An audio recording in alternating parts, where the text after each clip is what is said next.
Les dossiers BFM Business. E-commerce vers un parcours client plus fluide, mieux sécurisé et plus durable. Présenté par Frédéric Simotel. Bonjour, bienvenue dans ce hors-série BFM Business sur le e-commerce vers un parcours client plus fluide, mieux sécurisé et plus durable. Voilà ce dont on va parler. Économie circulaire, seconde main, paiement fractionné. Voilà, il y a tout un tas d'innovations. Les sites marchands élargissent évidemment leurs offres. Et puis face à eux, il y a un client qui est toujours attaché au prix, qui est toujours attaché à la sécurité de ses transactions, mais qui justement est sans doute un peu plus éco-responsable. On va en parler avec nos invités. Je vous les présente tout de suite. Loïs Moulin, bonjour. Bonjour Frédéric. Directeur du développement chez CB. Alors CB, vous gérez 77 millions de cartes, 565 milliards d'euros de transactions sur ces cartes, dont 120 milliards avec le e-commerce, dont on va beaucoup parler dans cette émission, et déjà 7 milliards d'euros sur presque un peu plus de 12% sur le sans contact. Donc on reparlera un peu de tous ces systèmes de paiement et les innovations dans ce domaine. Avec nous également Laurent Assis-Arantes. Bonjour. Bonjour Frédéric. Laurent, donc cofondateur et président d'Opisto.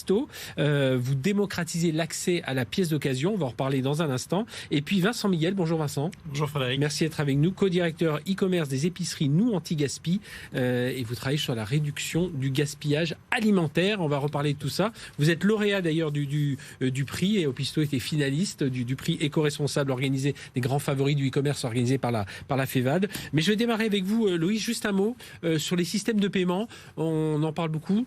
Je donnais quelques chiffres, et c'est vrai que c'est un univers qui se porte plutôt bien. On voit tous les résultats annuels de tout un tas d'acteurs qui sont dans ces systèmes de paiement, des croissances à deux chiffres, et notamment portées évidemment par le e-commerce, enfin par le commerce et par le e-commerce. Tout à fait, c'est une industrie qui est en croissance. CB, c'est le premier moyen de paiement préféré des clients commerçants et porteurs en France. On avait déjà une très belle croissance en 2021. En 2022, on a une croissance globale en valeur et en volume de transactions de 6%. Le e-commerce croît, le sans contact croît également beaucoup. On en reparlera. Et 2023, vous voyez, parce qu'il y a toujours ce climat d'incertitude, évidemment. Lorsqu'on regarde nos chiffres de 2022, on a un premier semestre très dynamique, avec des croissances à deux chiffres, un deuxième semestre beaucoup plus flat, et c'est l'effet quand même de la crise économique, etc., et de la baisse des dépenses de consommation des ménages. À partir du moment où les consommateurs, les ménages dépensent moins, ça se sent également dans nos chiffres. Donc on est prudent sur la croissance de 2023. Alors on va beaucoup parler éco-responsabilité dans cette émission, parce que vous étiez avec CB, donc partenaire des grands prix favoris du e-commerce, notamment il y a une catégorie innovation, une catégorie espoir, une catégorie prix des grands publics, et il y a aussi cette catégorie éco-responsable. Comment vous jugez cette tendance éco-responsable dans le e-commerce ? Est-ce que c'est une tendance, une mode ? Est-ce que pour vous c'est quelque chose qui est en train de... les fournisseurs s'adaptent, les fournisseurs amont s'adaptent à ce qui se passe aujourd'hui, ou est-ce que vous sentez quand même qu'il y a un vrai signal envoyé notamment par les consommateurs ? Alors, je pense que c'est pas un effet de mode, c'est une vraie tendance. Alors, les commerçants pourraient le dire finalement mieux que moi, parce que nous, on est un observateur un petit peu externe avec les paiements. Mais ça fait quand même plusieurs années qu'on parle d'économie circulaire, qu'on parle de seconde main. Il n'y a pas une industrie qui échappe, à ces problématiques. Le commerce en particulier, et les consommateurs manifestement le demandent.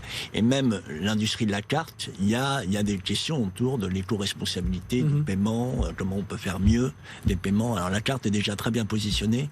C'est le moyen de paiement le plus éco-responsable si on compare aux chèques et aux espèces. Oui, et puis on parlera des innovations sur lesquelles vous travaillez évidemment dans ce domaine. Vincent Miguel de Nous Anti-Gaspi, vous n'allez pas dire le contraire, vous sentez qu'il y a un vrai virage. Alors vous êtes en plein dedans, vous évidemment, vous allez nous raconter dans un instant, mais il y a un vrai virage qui est pris aujourd'hui autour du développement durable, de nos gestes éco-responsables. En fait, je pense pour moi, c'est vraiment le commerce dans son ensemble. En fait, les initiatives éco-responsables, c'est le commerce dans son ensemble, et effectivement la partie digitale avec. Donc c'est évident qu'en fait la digitalisation des commerces permet de rendre accessible à tous des initiatives éco-responsables. Et effectivement, il y a en plus une réelle demande de la part des consommateurs, compte tenu du contexte écologique plutôt, qui nous touche tous. Il y a une réelle demande et une attente des consommateurs, effectivement. Alors, et on va en reparler dans un instant. Y compris dans votre domaine, Laurent, donc avec Opisto, vous démocratisez donc l'accès à la pièce d'occasion de voitures. Là aussi, alors les gens sont évidemment intéressés par le prix, la disponibilité, mais ce côté se dire tiens finalement je gaspille moins aussi, je participe un peu à tout ce mouvement, c'est ce que vous ressentez aussi? Oui, alors bon, nous on adresse un marché qui existe depuis très longtemps. La casse automobile, ça existe depuis très longtemps. C'est vrai que c'est un marché qui était méconnu, qui était peu adressé et qui se réservait surtout une clientèle de passionnés qui allait démonter ces pièces. Nous, ça fait 12 ans maintenant qu'on adresse ce marché. On a vraiment démocratisé l'accès à la pièce de réemploi avec la marketplace Opisto.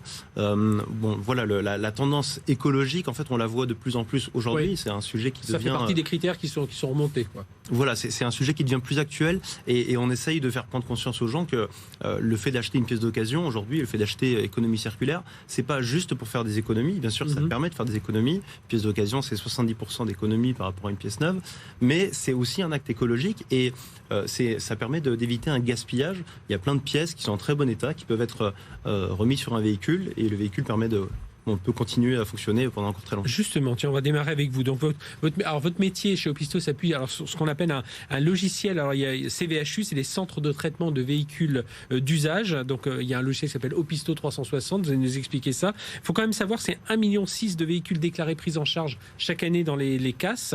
Enfin, là, c'était des chiffres 2019, mais enfin, on doit être à peu près pareil. La moitié sont entrés dans votre logiciel. Donc, vous êtes quand même bien implanté sur ce marché. C'est plus de 4 millions de pièces auto d'occasion issues de cette économie circulaire. Et vous, ça vous fait... Alors, votre chiffre d'affaires, il est aux alentours de 5 millions d'euros, mais c'est 50 millions d'euros qui déjà transitent par votre marketplace. Alors, racontez-nous comment ça se passe. Je suis patron d'une casse auto, je vais sur le logiciel, enfin voilà. Comment se déroule tout le process? Alors, dans l'idée, on accompagne vraiment toute la filière du recyclage automobile pour la structurer, l'aider à se structurer, à mutualiser cette offre de pièces d'occasion.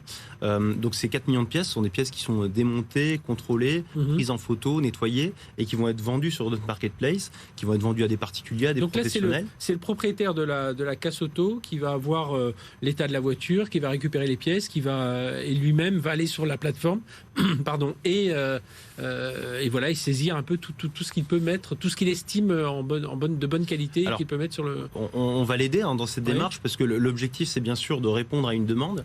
Donc, on va l'aider à savoir quelles sont les pièces qui sont pertinentes pour répondre à la demande et du coup, l'aider aussi dans l'informatisation des pièces pour qualifier un bon prix, pour qualifier une pièce de manière assez précise et pouvoir ensuite la distribuer sur nos marketplaces à des particuliers et des professionnels. Et comment vous assurez alors vous arrivez à afficher des tarifs 20% moins chers en moyenne? À 70%, c'est 70% moins cher par 70% moins cher, oui.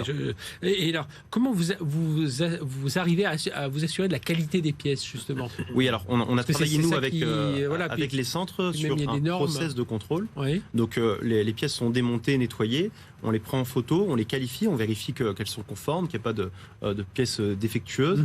Et ensuite, les pièces sont garanties. Et nous, on évalue l'ensemble de cette prestation. Et c'est pas nous qui l'évaluons, d'ailleurs, c'est les acheteurs qui, derrière, a posteriori, vont pouvoir du coup noter la prestation qui a été fournie par nos vendeurs. Et ça veut dire que vous utilisez un peu d'intelligence artificielle autour de ça pour la photo, la prise de la photo, qui va analyser un peu la pièce Alors, pas encore. Aujourd'hui, on est vraiment sur une charte qualité où le centre va vérifier des critères qualité, un positionnement.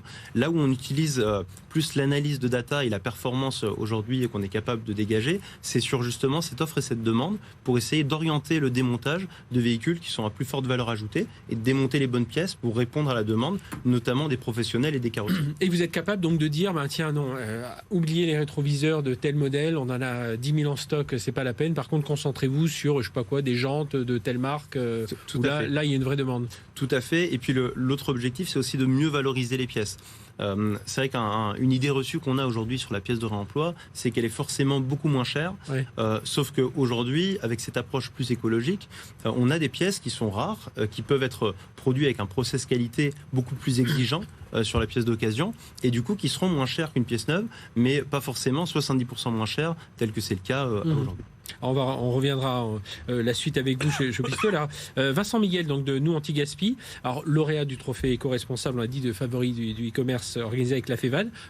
Pour rappel, l'an passé, c'est Café Joyeux, Meet My Mama, donc quand même des boîtes qui marchent bien, donc on espère la même chose pour vous. Alors vous travaillez chaque jour avec 1200 fournisseurs et fabricants, 200 000 clients, 300 collaborateurs pour faire tourner tout ça, une trentaine d'épiceries, chiffre d'affaires 33 millions d'euros. Le but, Nous Anti-Gaspi dans l'alimentaire, c'est que voilà, vous récupérez un peu tout ce qui devraient partir à la poubelle et vous en faites des paniers. Expliquez-nous alors comment en amont et puis en aval. Bien sûr, justement en amont. En fait, ce qu'il faut savoir, c'est qu'aujourd'hui, dans le monde, il y a à peu près un tiers des produits qui sont destinés à l'alimentation qui vont finir à la poubelle. Si le gaspillage alimentaire était un pays, ce serait le 3e plus pollueur au monde. En France, c'est 10 millions de tonnes de produits qui sont gaspillés. Donc c'est énorme. Et en fait, ces 10 millions de tonnes, il y en a 50% qui sont gaspillés qui sont générés avant même que ça arrive en magasin. Voilà. C'est là que nous, Anti-Gaspi intervient, donc directement auprès de ces 1200 producteurs partenaires dont vous parliez juste avant. Voilà, et donc on revend ensuite ces produits, on va aider ces producteurs partenaires. Ça peut être des fruits et légumes biscornus, effectivement. Oui, si on regarde à la soirée des cérémonies, vous avez remis un panier, et c'est ça, c'est des... Le producteur se dit non, cela je vais pas réussir à les vendre, on va me le reprocher. C'est plutôt le circuit de distribution conventionnel qui les refuse. Voilà. Donc nous on assouplit ces. Donc avant ça c'était jeté et vous arrivez derrière. Exactement. Nous on leur donne une seconde vie. Voilà, on les revend ces produits, alors que ce soit des fruits et légumes, mais aussi des produits d'épicerie classiques. Il y a même du surgelé aussi. Il y a même des surgelés. Ça veut dire c'est la boîte qui est abîmée, c'est la boîte qui est abîmée. C'est aussi une date de péremption qui est un peu trop longue. Voilà, le produit est resté en stock trop longtemps. Il faut faire tourner la marchandise. Donc nous on a une solution en fait d'écoulement pour ces producteurs-là, ou transformateurs, et on vend ces produits jusqu'à 50% moins cher dans nos 26 épiceries et donc sur le site internet depuis maintenant une petite année. Et du coup les clients, eux, ils sont alors ils n'auront peut-être pas exactement ce qu'ils cherchent, mais ils vont aller pour un bon prix, ils vont récupérer des produits qui sont bons pour la santé, bons pour l'alimentation, la nutrition, etc. Et bons pour la planète aussi. Oui. Et le portefeuille, puisque c'est vraiment notre raison d'être, c'est de lutter contre le gaspillage alimentaire, tout en proposant une offre responsable et à prix bas. Donc je vous parlais de jusqu'à 50% moins cher, c'est vraiment ce qu'on cherche à proposer. Après, notre travail, il est surtout de réussir à couvrir l'ensemble des unités de besoin. Par exemple, Frédéric, vous avez besoin d'un chocolat, vous venez chez nous, vous allez trouver du chocolat. Ce sera peut-être du chocolat caramel beurre salé, ce sera peut-être du chocolat un peu fourré, un peu gourmand. Ce sera peut-être pas forcément le chocolat noir que vous cherchez, mais vous allez trouver du chocolat.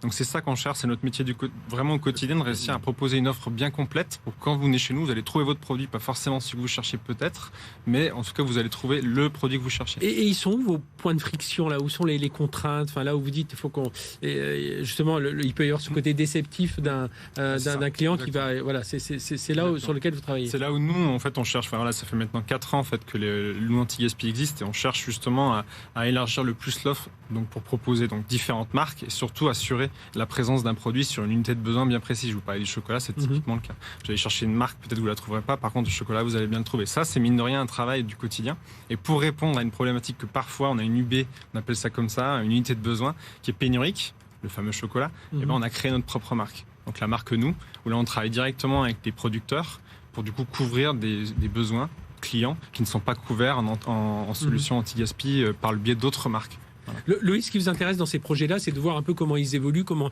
ils passent à l'échelle, comment ils dégagent de la croissance.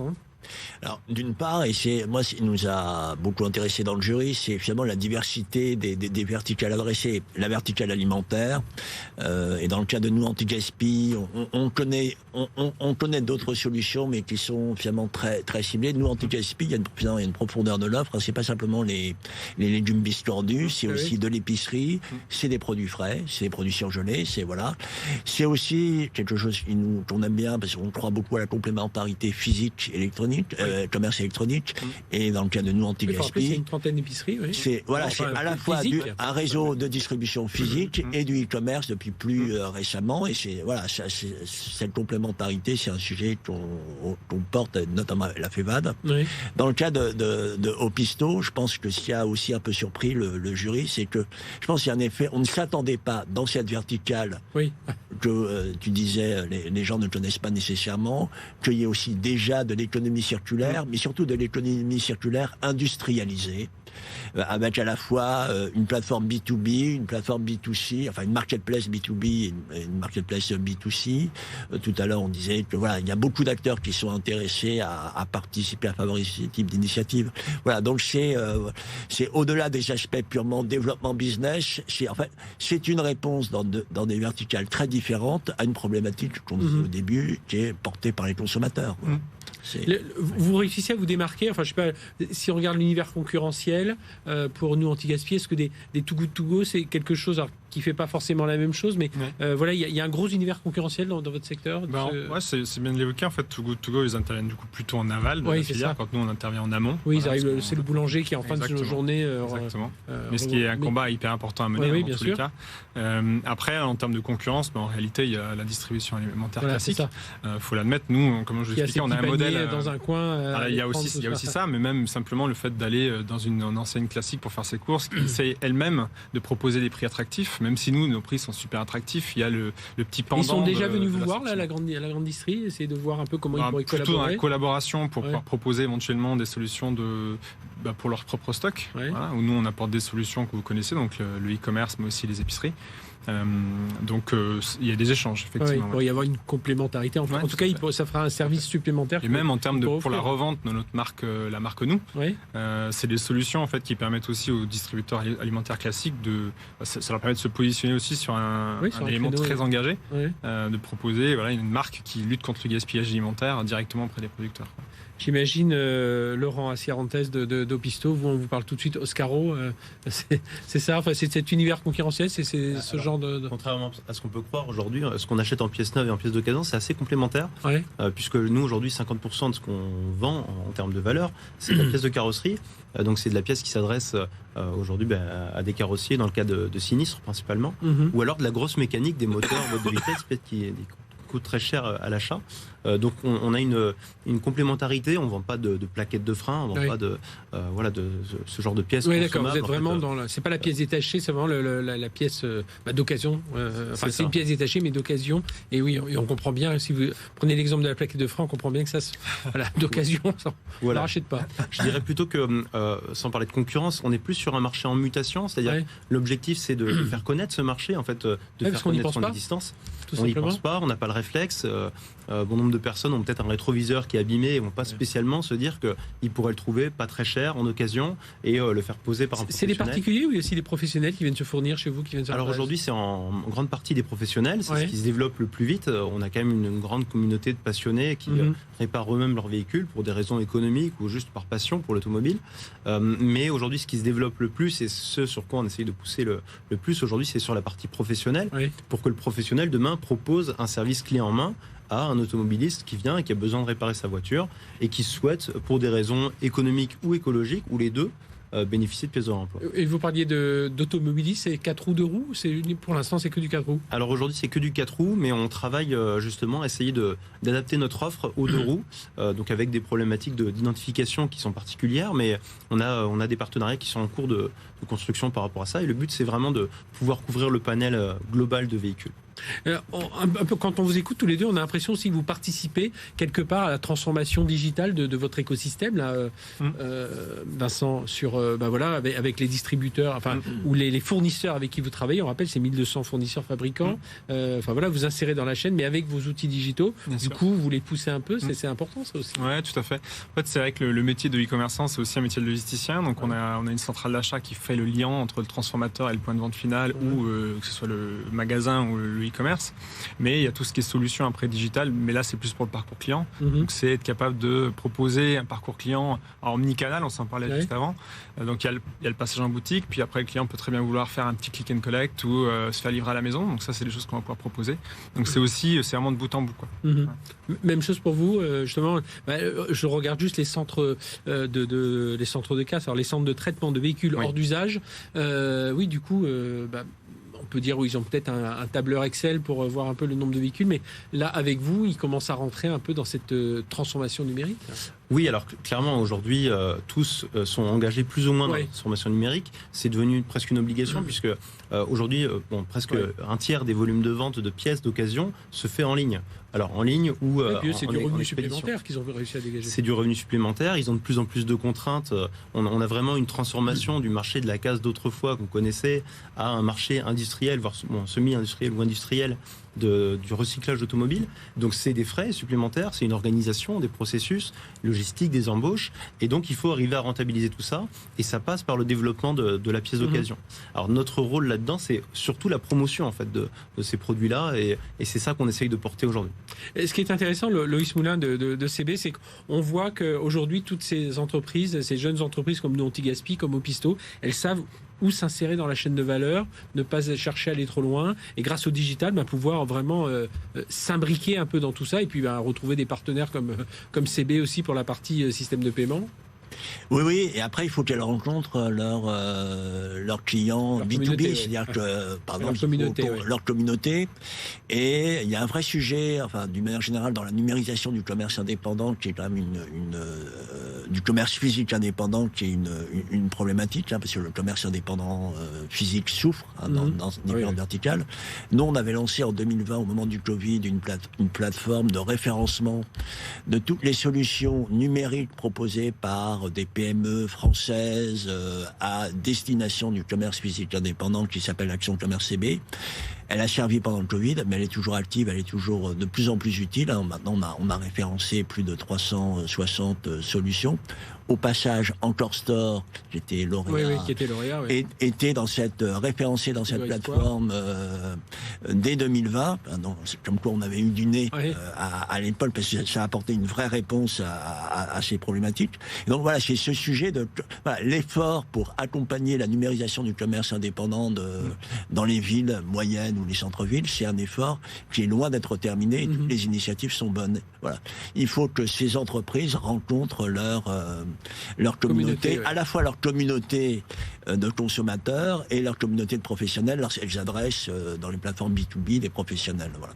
Non, puis lorsqu'on vous entend parler, on sent aussi la maturité en termes de parcours client, qu'il soit le plus fluide possible. Et ça, on le voit bien aujourd'hui. On commence tous à s'habituer quand même à faire du e-commerce de façon très facile, y compris dans la partie paiement.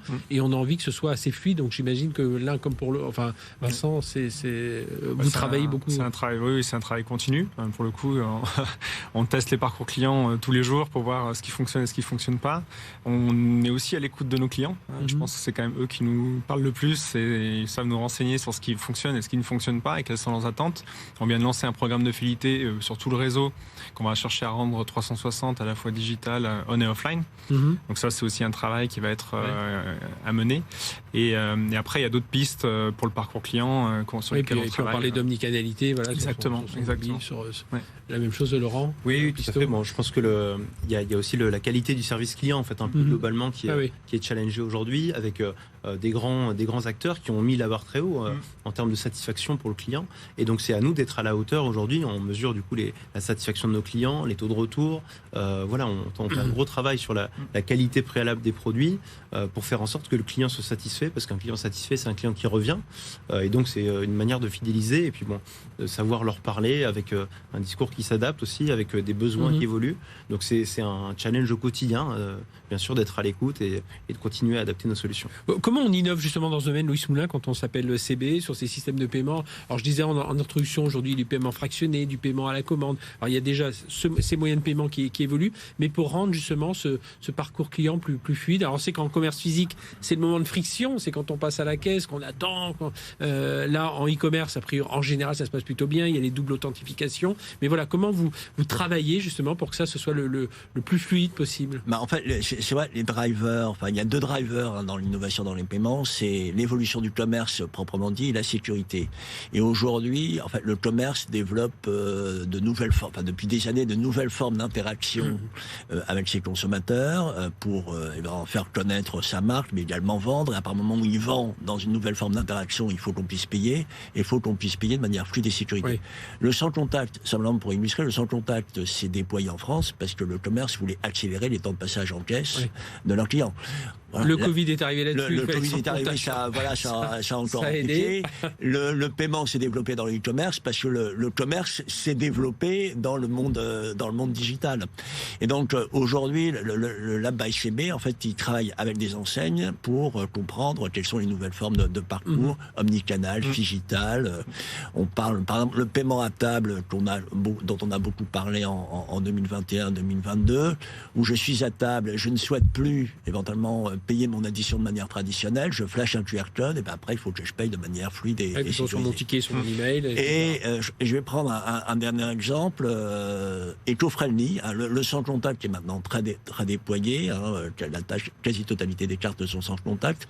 Ça permet, par exemple, aux opérateurs de transport dans les villes de transformer votre carte de paiement en votre titre de transport.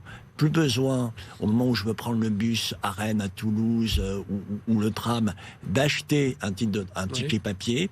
Je monte directement dans le bus ou le tram, je valide mon trajet sur le valideur, et voilà, c'est poser, c'est payer. Et en fait, ça va même encore plus loin. Si je veux cumuler plusieurs formes de mobilité douce, plusieurs formes de mobilité traditionnelle, en fait, je vais taper à chaque fois ma carte sur le valideur pour prendre le bus, le tram, prendre le vélo, mais je n'aurai qu'un seul paiement, et ce paiement, en fait, l'opérateur m'aura appliqué un tarif avantageux parce que j'aurai cumulé plusieurs services de transport. C'est l'Open Payment CB, et c'est eco-friendly, et ça vient du sans contact. Voilà. Eh bien, merci de nous avoir expliqué tout ça. Merci à tous les trois. Loïs Moulin, directeur du développement CB, donc partenaire de ces grands prix Favori e-commerce organisés par la FEVAD. Vous pouvez retrouver la cérémonie en replay sur BFM Business. Et puis merci à Vincent Miguel, donc nous anti-gaspi, on va tous regarder. J'ai retenu le chocolat.